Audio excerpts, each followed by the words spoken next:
Un magnifique panel qui vient de se terminer, un panel des plus riches et une thématique des plus riches. Je félicite d'ailleurs en fait ces jeunes pour leur choix. Quand ils m'ont contacté il y a cela quelques mois, on ne pouvait trouver meilleure thématique que celle de l'Afrique et des opportunités une Afrique. Une nécessité pour l'Afrique mais aussi pour le Maroc parce que c'est le champ stratégique de notre pays. Nous avons tous suivi avec beaucoup d'intérêt la dernière visite de Sa Majesté au titre de différents pays de l'Afrique de l'Ouest et de l'Afrique centrale. Une visite qui s'est soldée par plus de 90 accords et nous en parlâmes en fait tout au long de ce séjour.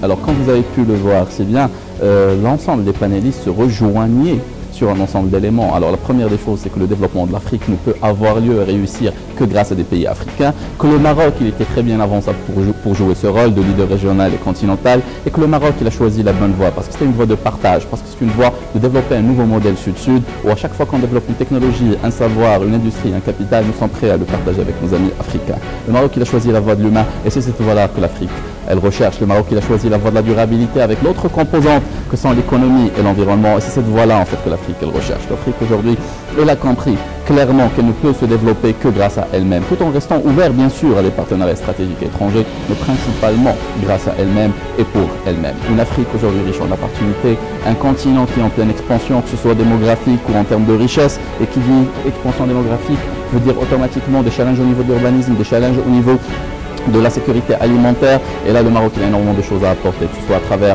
le plan Maroc vert, que ce soit à travers en fait l'industrialisation, notamment transformation de du phosphate en fertilisant et en engrais.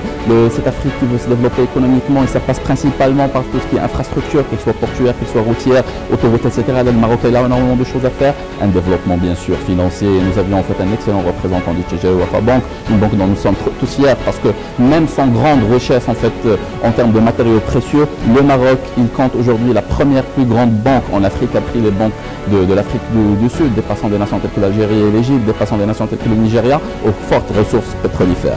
Alors pour résumer, il y a énormément d'opportunités en Afrique, que ce soit dans le domaine de l'urbanisation, dans le domaine d'infrastructure, dans le domaine des mines de l'énergie, de l'ingénierie, parce que c'est l'essence. Aujourd'hui, le paradigme de développement a changé. Ce n'est plus l'industrialisation qui démarque le développement, c'est le savoir. Et le savoir, c'est l'ingénierie. Mais ce savoir-là, il faut des femmes et des hommes qui le portent, des femmes et des hommes qui croient en la grandeur de le pays, le Maroc, et des femmes et des hommes qui croient principalement en la grandeur de cette Afrique pour les Africains.